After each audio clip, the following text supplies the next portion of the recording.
దేవుడు నిన్ను గుర్తించాలంటే నీ పేరు జీవ గ్రంథంలో రాయబడి. దేవుడి దగ్గర ఒక గ్రంథం ఉంది, ఒక పుస్తకం ఉంది, ద బుక్ ఆఫ్ లైఫ్, అంటే జీవ గ్రంథం.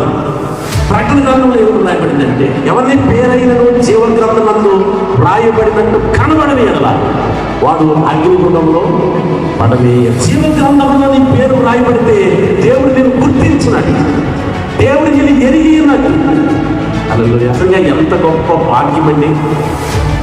దేవుడు ఒక జనాంగముని ఏర్పాటు చేసుకున్నాడు. భూమి మీద అనేకమైన జనాంగాలు ఉన్నాయి.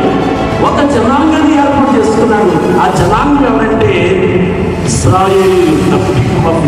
ఆ ఇశ్రాయేలు గురించి దేవుడు ఏమంటున్నాడంటే, ఇశ్రాయేలు నీ భాగ్యం ఎంత గొప్పది, యెహోవా రక్షించిన నిన్ను పోలిన వాడి. ఈ రోజున యేసయ్య రక్తంలో మనం కడగబడితే ఆ ఇశ్రాయేలుకి ఇచ్చిన భాగ్యం మనకు కూడా దేవుడు ఇచ్చాడు. ఇప్పుడు దేవుడు నిన్ను చూస్తున్నాడు, ఓ నా బిడ్డ నీ భాగ్యం ఎంత గొప్పది.